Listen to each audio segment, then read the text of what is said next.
Okay, so today we're very happy to have Tom Hartman joining us virtually, and he'll tell us about some recent work relating holographic codes and some random tensor networks in ADS CFT. Okay, thank you very much, Tom. Thanks very much. I'm having a technical difficulty. 1 second.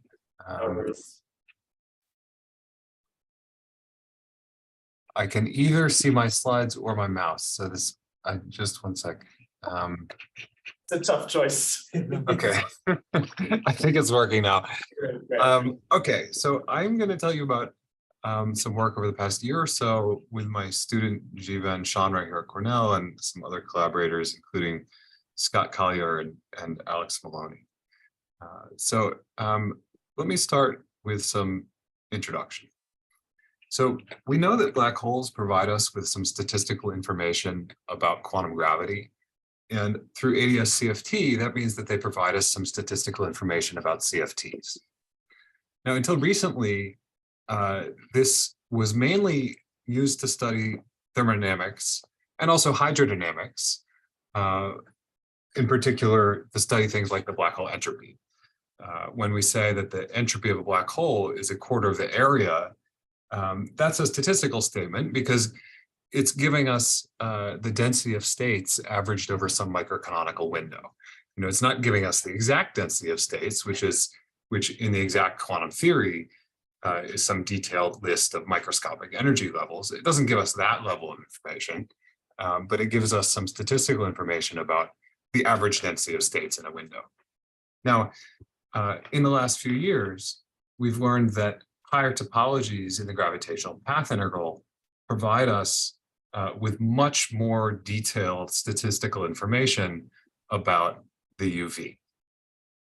In particular, things like double black hole topologies, connected wormholes, tell us about energy level statistics in the quantum theory. Replica wormholes and the island procedure tells us about the entropy of Hawking radiation. We can study things like the overlaps of black hole microstates that tell us other statistical properties of the microstates. And all these calculations that I'm referring to are low energy calculations done making some assumptions about the gravitational path integral. But once those assumptions are made, these calculations are done in the low energy theory of Einstein gravity coupled to matter. And they all come from some sort of more intricate topologies like connected geometries, wormholes, etc. And so what I'm going to tell you about in this talk is basically what we've learned about the statistics of two-dimensional CFTs and three-dimensional theories of quantum gravity through this effort. That's going to be the first part of the talk, part one on the outline. I'm going to spend just a few slides reviewing that, and then I'm going to talk about applications to pure state black holes. So it's a two-part thing because first we're using higher topologies and wormholes to learn about the statistics of the quantum theory. But then I'm going to take what we learn about those statistics and go back to the theory of a single ordinary pure state black hole without any higher topology, and see that the statistical information is going to tell us some how to understand some of the expected features of black holes in the case of a single pure state. This is going to connect us to the idea of holographic codes and random tensor networks. Then I'll conclude with some comments on extensions and higher dimensions. So the first thing I want to talk about, and please feel free to interrupt with questions as we go. I'm happy to make this interactive. Maybe I'll pause here and see if there are any questions so far.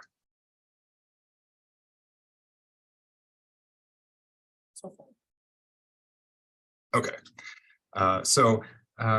the first thing, first part is to discuss 3D gravity and what we've learned from 3D gravity about the statistics of the quantum theory. Since I'm doing this in ADS, I can phrase that as the statistics of gravity in ADS3 or as the statistics of a 2D conformal field theory. And for most of the talk, the gravitational theory that I'm going to have in mind is a bulk theory of three-dimensional gravity with a negative CC coupled to massive point particles. So the action is written here. It's just the ordinary gravitational action with the right boundary terms, together with a world line action for the massive particles. These massive particles are useful because they give us essentially something we can use to probe the theory, to build wormholes with, and also to create black holes out of this matter content. So the nice thing about this theory is that the classical solutions can all be summarized by the sentence on this slide. The classical solutions are hyperbolic three manifolds, possibly with conical defects. Now, that sounds simple, but there's a whole zoo of possible hyperbolic three manifolds with the kind of boundary conditions that we expect in ADS-3 gravity. And there are various kinds that are going to be important. There are solutions with a topology, there are solutions with a single boundary, like the one drawn here. So this is a solution that's going to be important. So let me describe this in some detail. I think I can't see my mouse, so I can't point at it, but I'll try to explain the different parts of it. Okay, so this is a Euclidean ADS-3.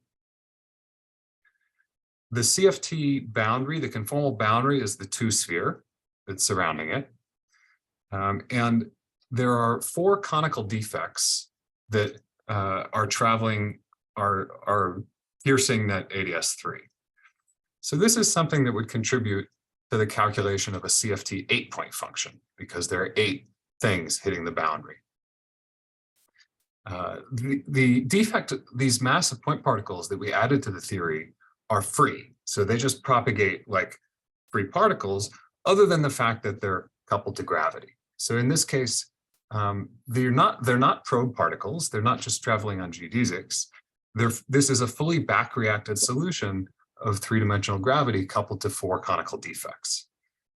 And so they aren't exchanging anything except for gravity. The gravitational part has been fully back-reacted. You can get more complicated solutions like eternal black holes, which have the topology of a solid torus.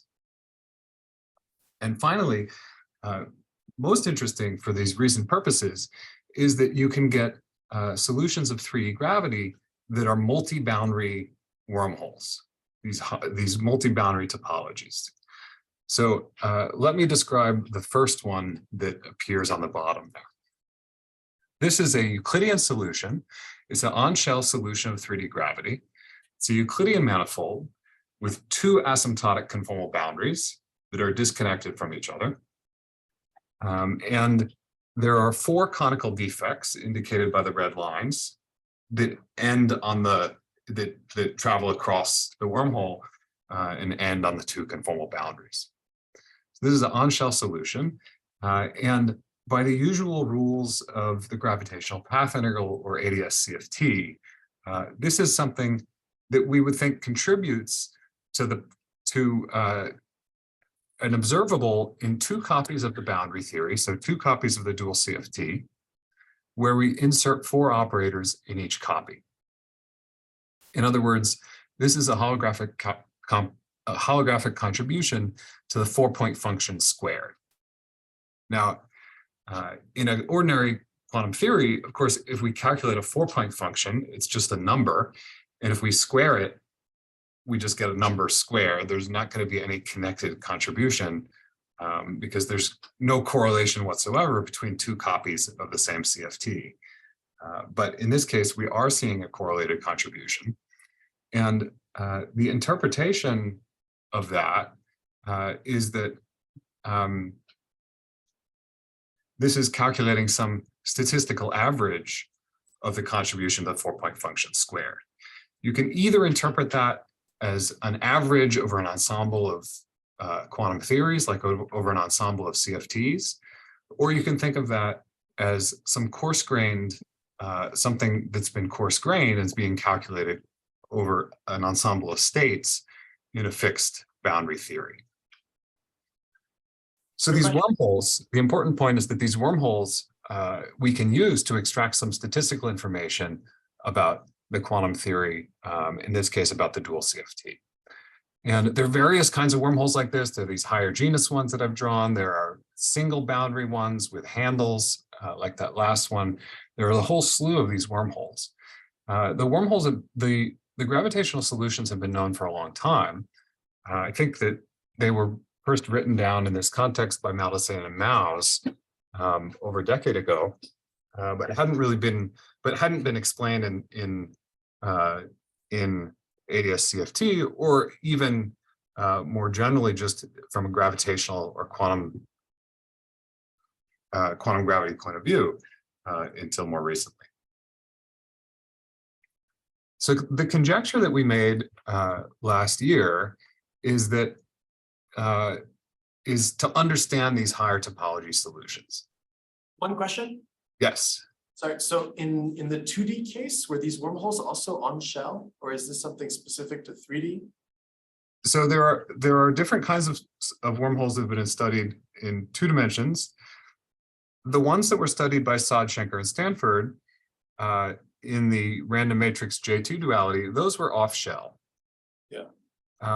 But if you add matter to that theory, as was done, for example, in the replica wormhole paper of Pennington, Stanford, Schenker, and Yang, then those solutions in many cases are on shell and are similar to the solutions that I'm talking about here. Thanks. Any other questions? Okay. So the conjecture is that the holographic dual of 3D gravity coupled to massive particles is an ensemble of 2D CFTs with the following properties. First, it should have a large central charge. The C is essentially 1 over G Newton, or LADS over L Planck, and therefore has to be large for there to be a semi-classical limit. This is also the large N limit in the CFT. Secondly, the CFT is assumed to have a Cardy density of states. That's simply required to match the entropy of the BTZ black hole in 3 dimensions. Okay, so we put in by hand that the ensemble of CFTs should have the right approximate spectrum to match the thermodynamic density of states of the black hole. And third, and most important for our purposes, so when I define a CFT, I have to tell you the central charge, the 2D CFT, I have to tell you the central charge, the spectrum, and the OPE coefficients. So this is the last piece of data that we need to provide. And what we're going to assume is that the OPE coefficients satisfy a version of the eigenstate thermalization hypothesis, or ETH. ETH essentially says that matrix elements are taken to be random matrices. Usually the statement of ETH would be that if I take a probe operator, here called O, or O sub j, and I use that probe operator, or I calculate the matrix elements of that probe operator in some high energy states, I and K, the statement of ETH would be that that's a random matrix where in this ansatz for the random matrix, there are 2 pieces here on the second line. There's Tijk, that's in ETH, that's taken to be a random tensor with 0 mean and unit variance. And then there's a smooth function that in this case I've called C0. So the important thing in ETH is that C0 is some data that can be matched to other calculations. For example, in the usual approach to ETH, this smooth function is something you could match to the thermal 2-point function. Just by plugging in the ETH ansatz into the calculation of the 2-point function, you could compare and extract this function C0. Now, in our case here, I'm going to assume something stronger than what's usually assumed for eigenstate thermalization. So the usual assumption is that this is something that's true for certain special operators in some special regime, probe operators in high energy states. I'm going to take the strongest possible version of this statement, which is that we're simply going to assume ETH holds for all possible OP coefficients. This is just a leading order statement, is a bit too strong, but we're going to start with that as our input, and it's going to turn out to give us the correct leading order answers in 3D gravity. And this is something that can be improved order by order in an expansion in geometries. Was there a question? No. Okay, so for our purposes, ETH means that we're going to assume that we have our OP coefficients of our CFT are some known function, C0, times a random tensor, Tijk. Finally, I have to tell you the statistics of this random tensor. So the statistics we assume are that these Tijks are Gaussian to leading order. They have zero mean, and they're independent random variables, which means that when we contract two of them, we get this relationship Tijk with T star LMN as just a bunch of delta functions. The fact that they're Gaussian means that when we calculate something more complicated, like say a fourth moment of these random tensors, then we can just calculate that by Wick contractions. Okay, so that's the definition or the ansatz for this ensemble of two-dimensional CFTs. And the evidence for it, the evidence that this has something to do with 3D gravity, proceeds by just taking this definition of an ensemble and calculating various ensemble averaged observables. It turns out that everything we can calculate matches on the nose with various contributions to 3D gravity. So the important thing is that you get out a lot more than you put in. So what did we put in here? We put in the entropy. So we're guaranteed to get out the correct black hole entropy. We put in this function C0, which was determined by Bootstrap. Now, I didn't give you the derivation of that function, but the only input that goes into it is matching to the 4-point function of 3D gravity. Okay, so we put in the data from the black hole. We put in the data of the 4-point function.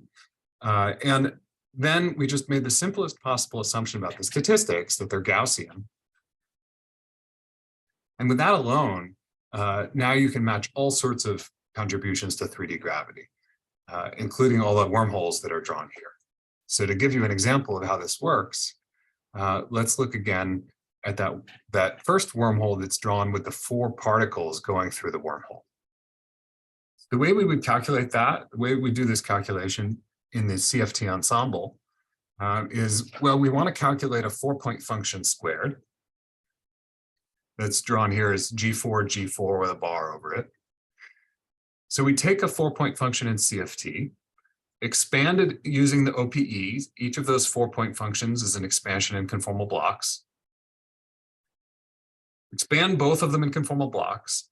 Then we take the ensemble average over the OP coefficients in the way I've described by using this Gaussian random variable approximation, and then evaluate the sum over states in the conformal block expansion. That sounds like it would be complicated, and it is, but actually it reorganizes in a very nice way into a Liouville observable. And that can be matched precisely to the path integral of 3D gravity. And you find that the ensemble average on the CFT side is equal at leading order in the semi-classical expansion to 3D gravity. And you can also match the loop corrections around this to all orders. Can I ask a question here? Yeah. So I'm just trying to get a feeling for what this ensemble of CFTs is. So for example, do all the CFTs in an ensemble have the same central charge? Do they have different central charges? They all have this. They all have the same central charge. Okay. But they have, sorry. And do we have maybe some examples where we could look at some family of CFTs and see if it satisfies that the statistics of the OPEs are Gaussian or something like that? Is there any sort of example I could sort of get my hands dirty with and see this kind of happen? Or is this just kind of something we take by fiat and say, let's see where this takes us? It's more the second thing. So the only examples we have would be holographic CFTs, and the only way we can do this sort of calculation is on the bulk side. Because even in the holographic CFTs where we have top-down control, this is non-supersymmetric and not something we could calculate on the CFT side. Another comment I should make is that this ensemble of CFTs wasn't defined as a microscopic ensemble of true CFTs. You know, true CFTs have to satisfy this whole slew of consistency conditions from crossing, modular invariance, etc. And if we draw one particular CFT from this ensemble, it will generally be inconsistent because I've only put in some subset of those consistency conditions here. I've chosen I've designed it in such a way that like crossing invariance will be satisfied on average, for example. Modular invariance will be satisfied on average. But if you draw from the ensemble one particular element, it will not satisfy all the axioms of a CFT. Are there other questions? Yeah, thank you. Okay. Other questions? Yeah, just a quick question. The average you're taking there over the random tensor networks, this is the average over the ensemble of CFTs, right? Just to confirm. Are you talking about these TIJKs? Because Yeah, I haven't. what does the I didn't say the word average? tensor network yet. Sorry? This T bar, the bar is the average over the ensemble? Yes, correct. Yeah. Okay. Yeah. You could think of the bar on this slide as defining what we mean by ensemble average. Well, the bar on this, I wish I had my mouse. Okay, the bar on the top half of the slide is defining what we mean by the ensemble. The bars on the second half of the slide are calculations that are done using that definition.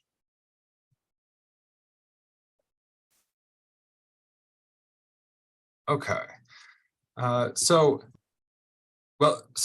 far, I've described how we use these higher topologies and connected wormholes, etc., to extract some statistical information about the quantum theory. Now I'm going to turn to part 2, where I want to take what we've learned about these statistics and discuss how to apply them to better understand the properties of individual pure state black holes in individual CFTs. Now, at this point, I'm not talking about ensemble averages anymore. I'm talking about particular CFTs, but I'm going to suppose that these particular CFTs behave like CFTs drawn from this ensemble that we've just discussed. I'm going to start by discussing quite generally some features that we expect when we have a black hole that's in a pure state. So this is a picture of the spatial geometry of a black hole, say a black hole, for example, that's formed from gravitational collapse. It's a black hole in asymptotic ADS. So on the right, what you see is the asymptotic ADS boundary.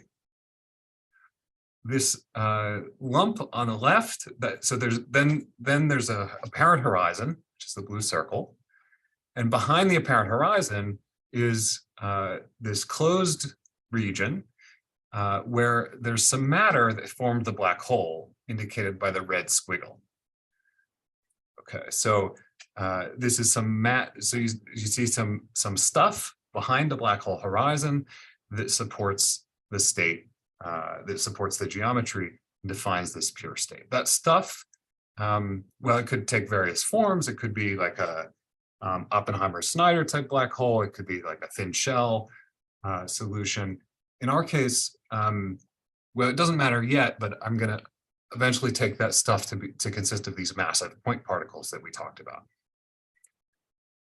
So there are a couple properties that we expect of this pure state black hole on general grounds.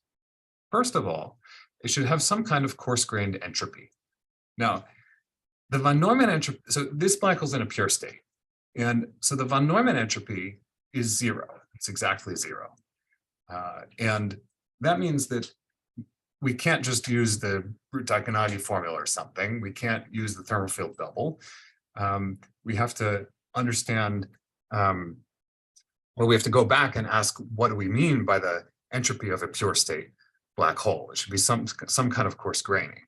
But we do expect it to have an entropy because it's a black hole and it has an area and it obeys the laws of thermodynamics. So that's one thing. I'm not really going to talk about that one. That's something you can do with this model that I've described, but I'm going to focus on the second thing, which is the isometric transition. This one I think is less familiar, so I'm going to spend the next couple minutes describing what this isometric transition means and what we expect it to look like. So to talk about the isometric transition, it's a property of the holographic map.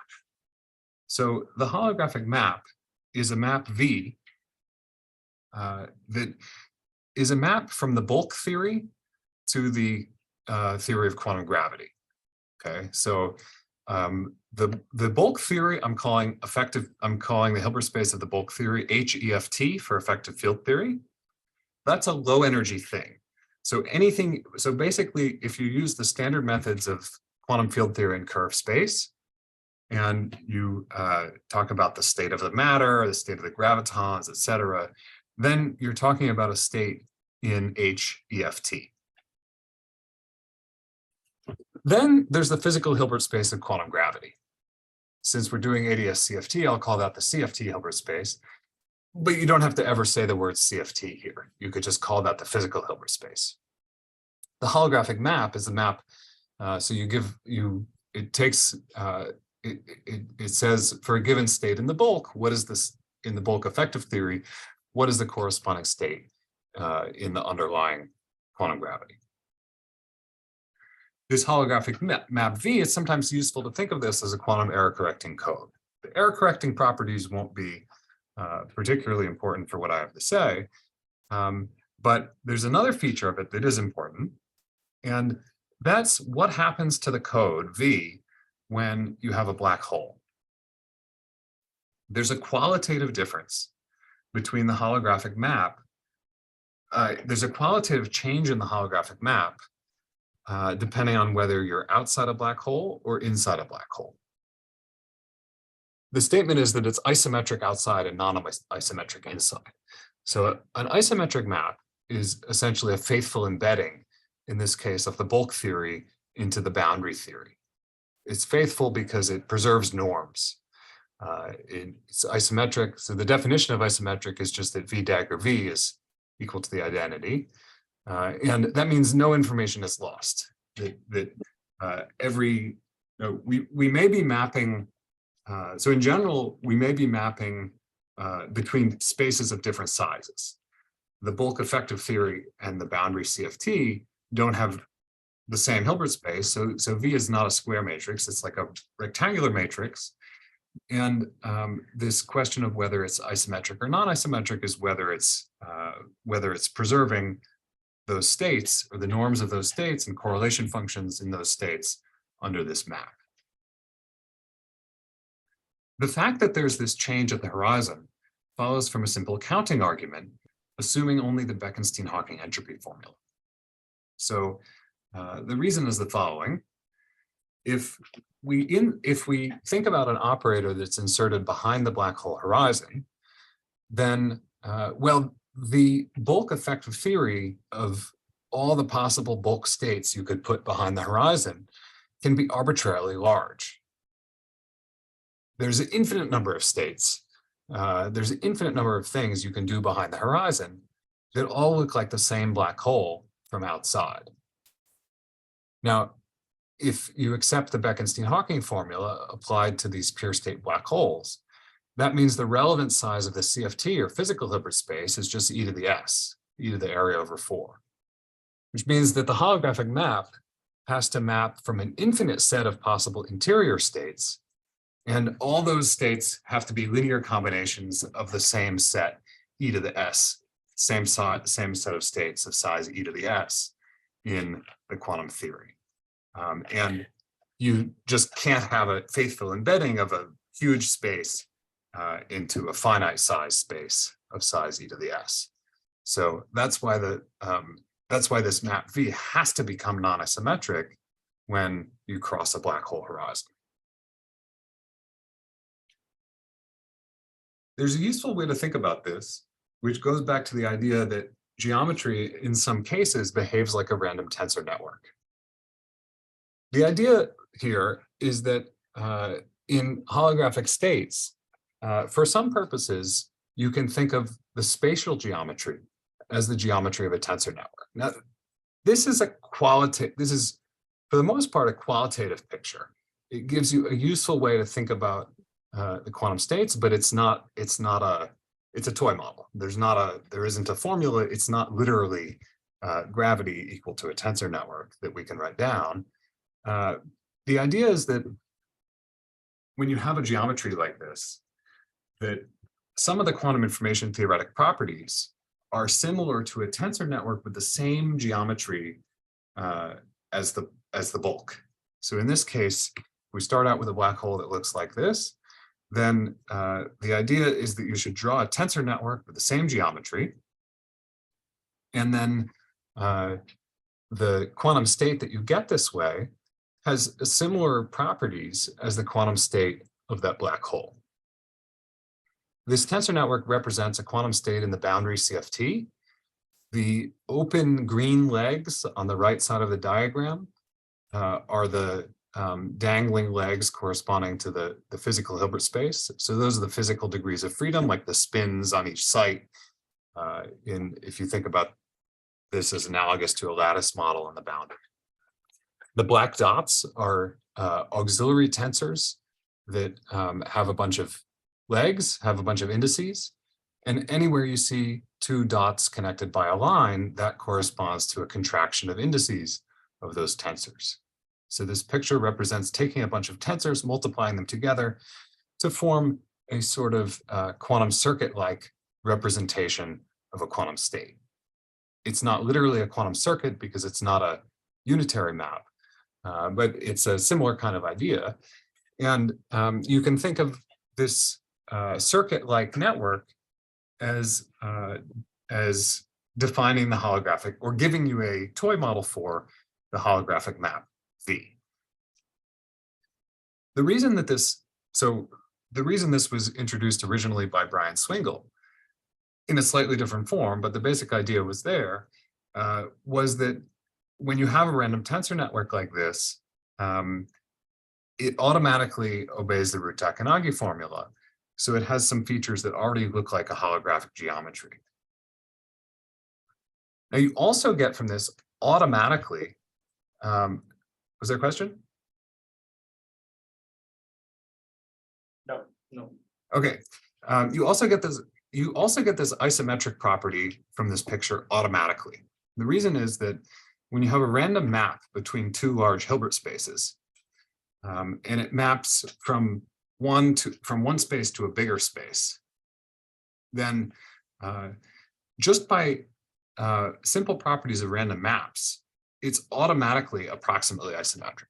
So if we stare at this tensor network, we can immediately read off which parts of it are isometric and which are not.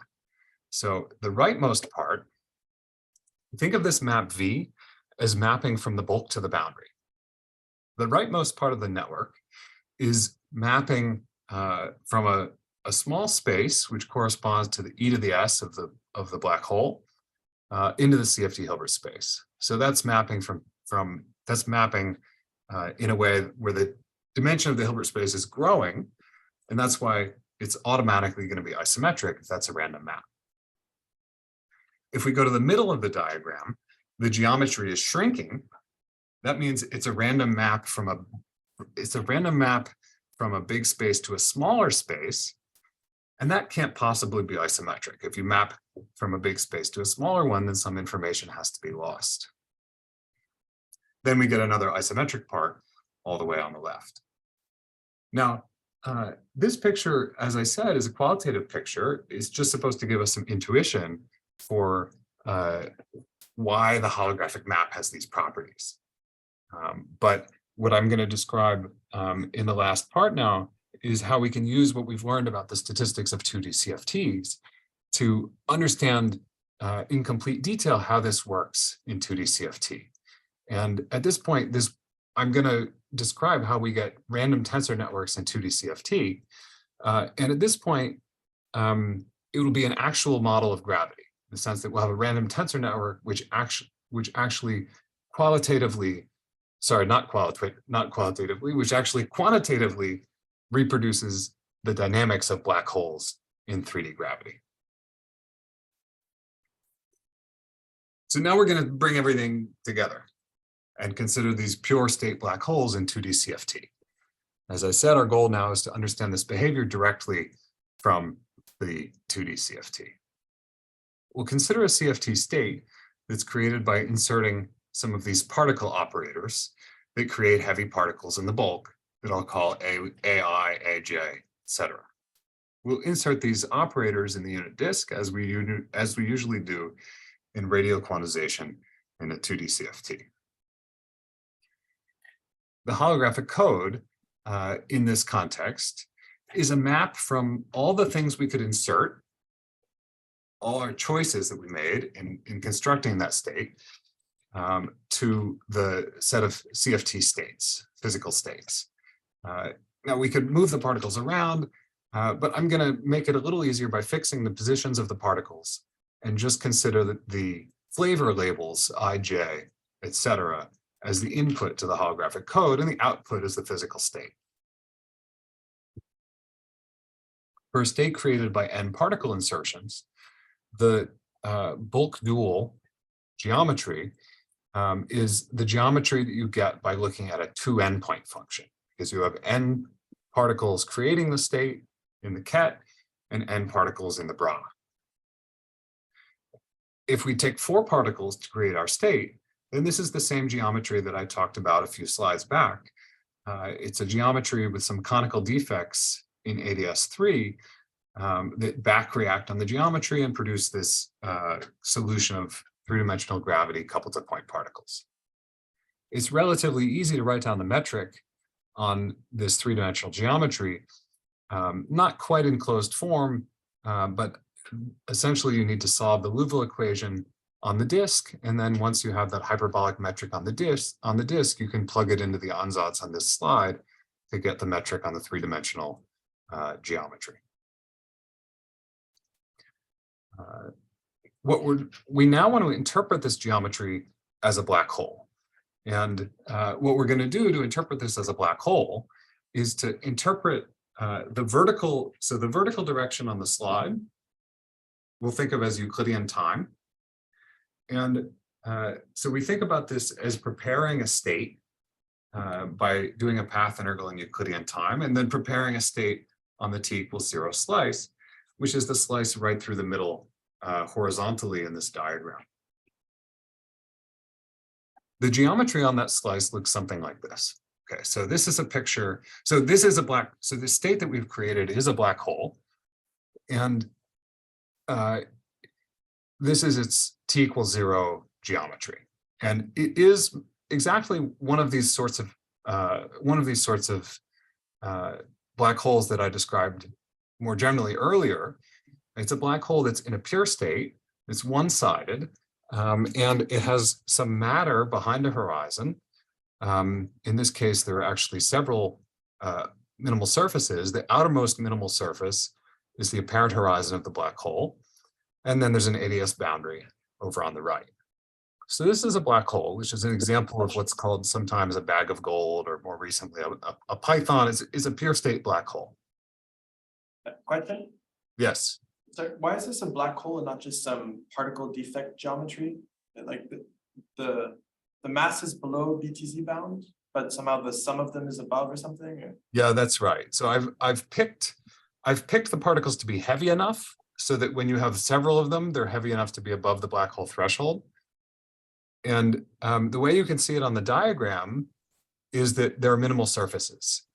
See, if I had picked these particles to be much lighter, then they would be very mild conical defects, and you wouldn't get any minimal surfaces in the picture. You would just get sort of dimples for the particles. When you make the conical defects strong enough, you get minimal surfaces, and that means that you've made a black hole. Thanks. Any other questions?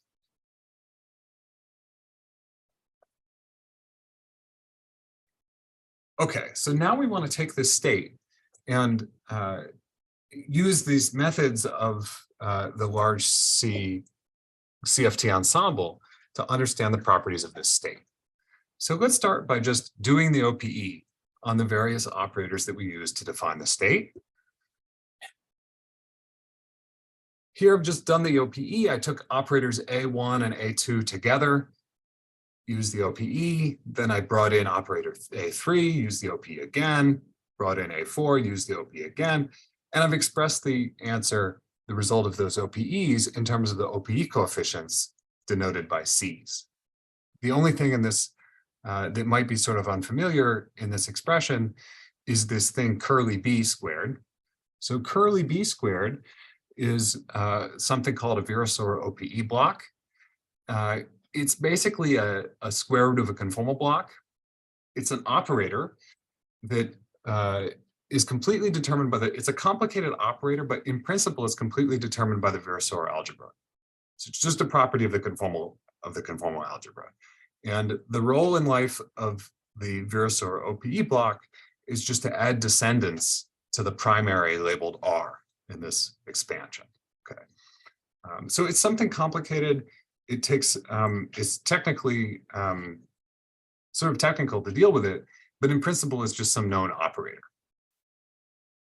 It acts with the Virasoro it acts with the Virasoro raising operators, and it's a B squared because there are left moving and right moving Virasoro raising operators.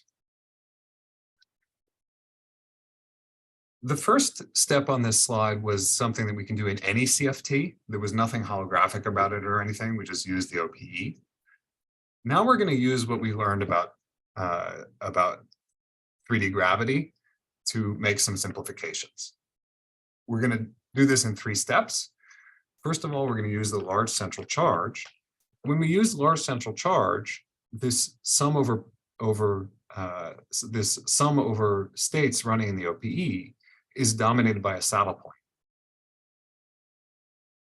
And what we're going to do is we're going to truncate to the states near that saddle point.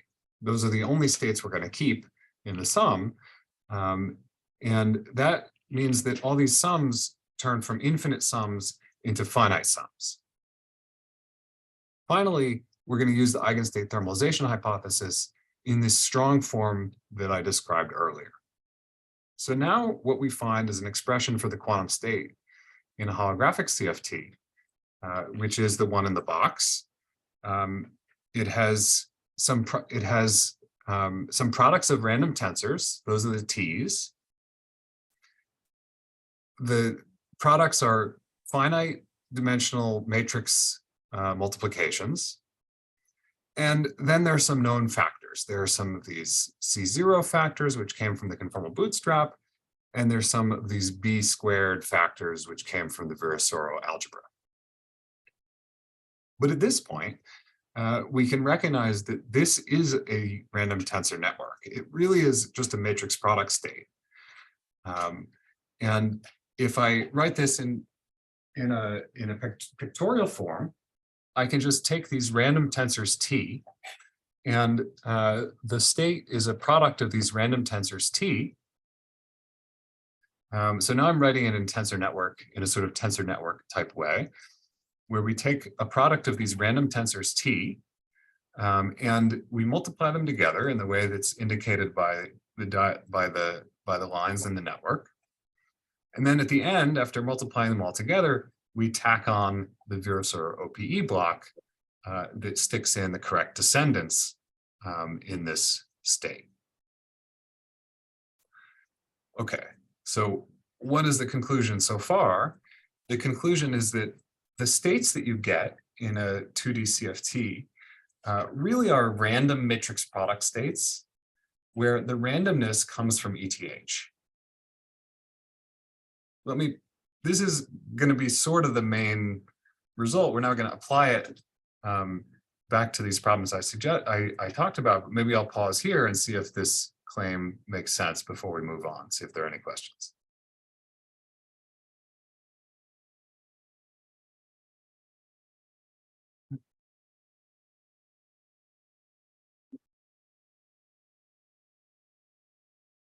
Okay, so now let's look at the application.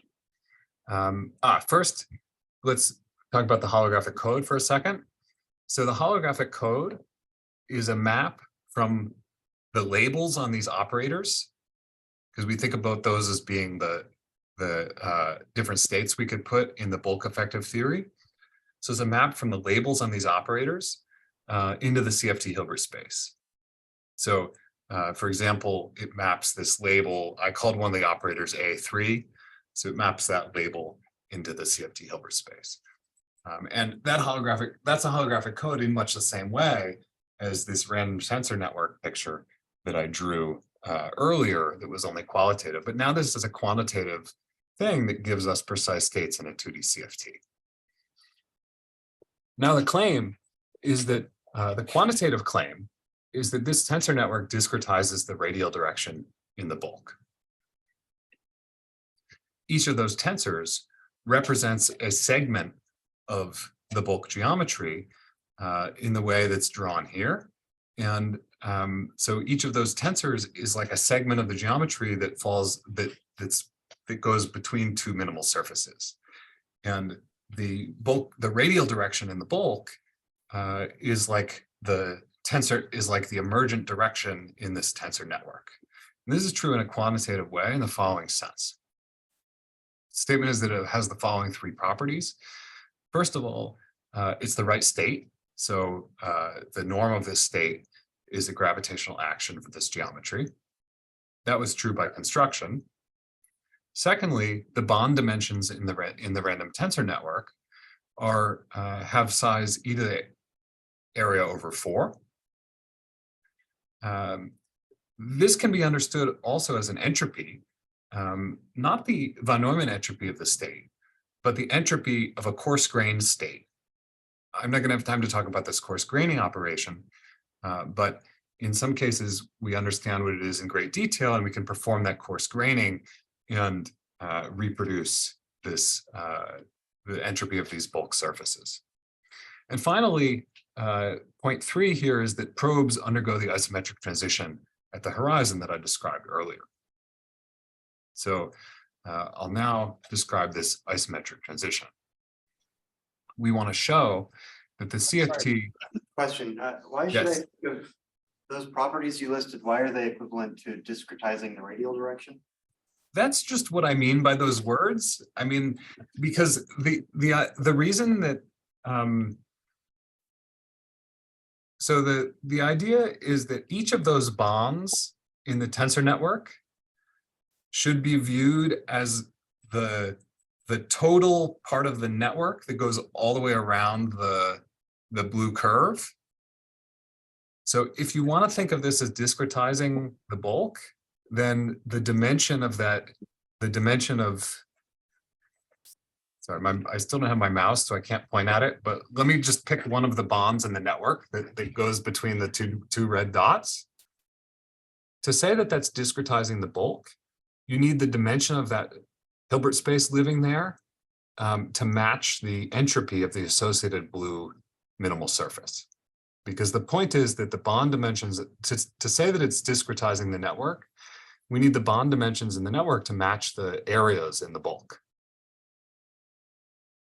Does that answer your question? Yeah. Okay.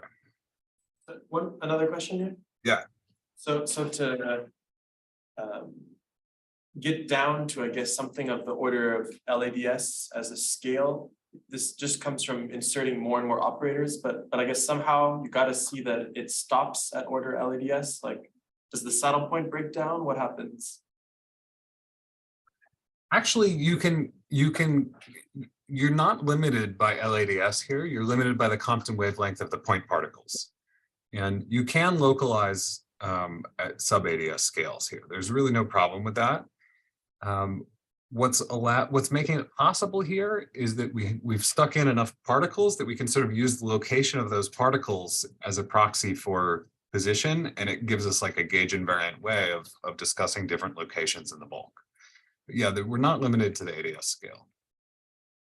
Is this something you imagine to be a property of 3D in particular because it's topological and there's no real propagating degrees of freedom or something? Or do you think that this association of roughly one tensor is sort of one LADS worth of space is maybe a little too vague? Or... So in higher dimensions, so it's true whenever you have complete control over it's true when you only have massive particles. And the problem in higher dimensions is that you always have massless particles because you always have the graviton. Yeah. Now, if you work in spherically symmetric states in higher dimensions, then there are no gravitons. And so almost everything I'm saying carries over to spherically symmetric states in higher dimensions, but you lose the precise spatial resolution as soon as gravitons can get excited. Thanks. Yep. Okay, so now we want to show that the CFT has this transition from an isometric to a non-isometric code at the apparent horizon, which is the outermost minimal surface. Now, this is really automatic at this point because we've constructed this random tensor network, and because of this fact that the dimensions of the bonds match the geometry of the bulk. Because as I noted earlier, once you have random mappings with the same bond dimensions that match the bulk geometry, the properties of random tensors are enough to guarantee this isometric transition. But we're going to show that in detail and see that this realizes a proposal made by Verlindian collaborators for a way of understanding these isometric transitions directly from the CFT operator algebra. So let's consider a CFT state like we did before. The only difference now is that I want to take one of the operators to be light. Not very light, just like a massive probe particle. So it still is localized at one point in the space, but it's light enough that we can ignore its back reaction. Okay, so this is an example of one of these tensor networks where now there's AI and AJ. These are heavy point particles that create the black hole. And sorry, AI and AJ are heavy particles that create the black hole. And we're using a third operator O as a probe. For the discussion of the isometric property, you must talk about a probe. Okay? If everything is heavy, there isn't a clear statement of what you mean by an isometric map, because this isometric map is about reconstructing light operators on top of some black hole background. So the quantum state here is the same one that we talked about earlier, and the tensor network is the same tensor network that we talked about earlier. The only difference is that now one of these is the black hole. One of these red dots corresponds to the black hole, and the second red dot corresponds to the operator O.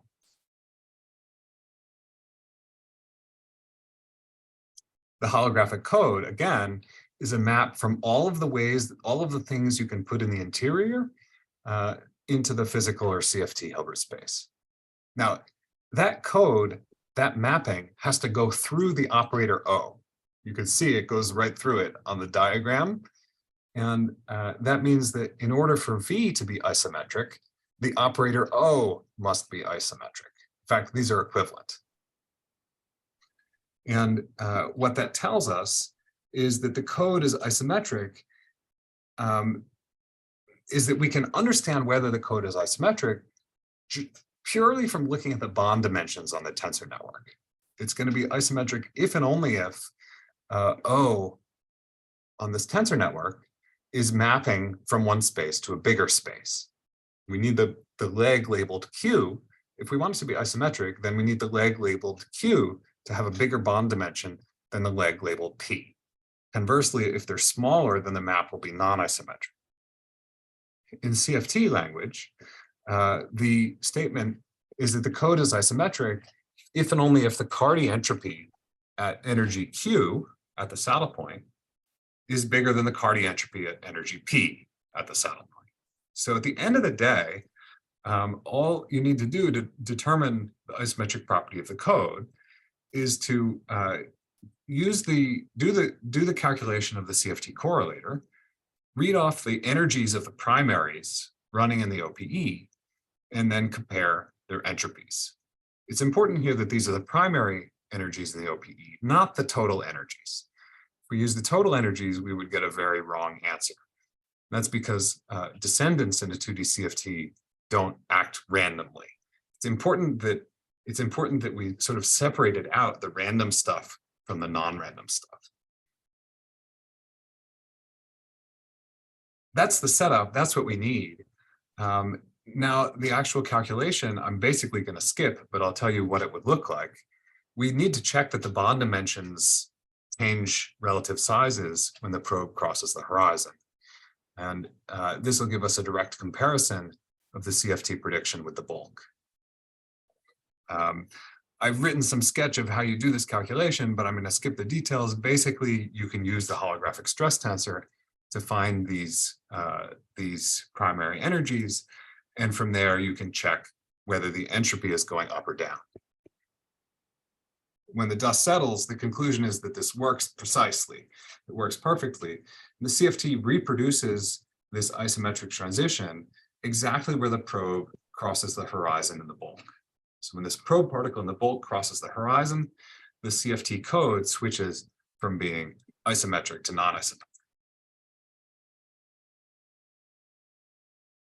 So that was the main application I wanted to describe. Now I'm going to conclude with a couple of comments. First of all, although we found this quantitative tensor network, it's not as fine-grained a tensor network as the ones that people discussed originally in ADS CFT, which involved discretizing also so we only discretize the radial direction and only at minimal surfaces. The original picture involved discretizing also the transverse directions, the spatial directions around the circle. Now that might also be possible by a similar method, but it would require breaking up the CFT into subregions, perhaps using the formalism of boundary conformal field theory. So I've drawn a picture here of a CFT boundary, which is broken up into subregions. What that does is it gives you a network of Ruta-Kanagi surfaces, and if you had a ensemble interpretation of that network in terms of random CFT data, then you could perhaps discretize it in a similar way to the way that I discretized the radial direction in this talk. We haven't worked out the details of this, but I think it's likely that by using the techniques of BCFT, one can get a more fine-grained network. My last comment is about black holes in higher dimensions. So I think an interesting question is how much of this carries over? How much of this is special to 3D gravity? How much of it is a more general lesson? Well, the calculations were definitely special to 3D gravity, but I think that that qualitatively a lot of it carries over. So at the technical level, in 3D gravity or 2D CFT, we used Virasoro very heavily in order to separate out the low energy non-chaotic sector of the theory, that is the gravitons, from the random chaotic UV microscopic sector of the theory, which is roughly speaking the black hole microstates. Virasoro gave us a very clean separation between those two parts of the theory because the only low energy stuff were the gravitons, and those are all controlled by the Virasoro algebra. So this is generally difficult to do in higher dimensions. We don't have an analog of the Virasoro conformal blocks that controls the low energy degrees of freedom. But as I hinted at earlier, for spherically symmetric states, the gravitons sort of don't matter. And in fact, most of the results that I described carry over to spherically symmetric states in higher dimensions. You can construct black hole microstates, which are not, well, you can construct these black hole pure states rather, by putting a spherical dust shell behind the black hole horizon. And this gives you an example of one of these bag of gold or Python type black holes, and then you can carry through a lot of the analysis that I've described. In particular, you can find thin shell wormholes in higher dimensions, which connect many copies of the ADS boundary, and use those to understand the statistics of the CFT states that are dual to these thin shell wormholes. You can extract from the wormholes, you can extract statistical properties of the quantum state. You can use the wormhole statistics to define and understand a coarse grain entropy that can be assigned to pure state black holes. You can take the corresponding operator statistics, like insert a probe operator on these pure state black holes, and apply something like ETH to construct random tensor networks corresponding to these states. And finally, you can confirm in these spherically symmetric cases that there's an isometric transition at the horizon. Again, it essentially follows from ETH applied in this regime. The more general problem of dynamical inhomogeneous black holes is one that's much harder in higher dimensions. But for this spherically symmetric case, it's essentially understood at the same level as in 3D gravity. And I'm going to stop here. Okay, thank you very much.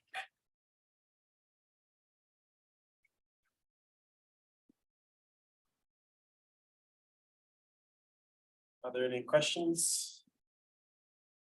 So maybe on Zoom. Yes.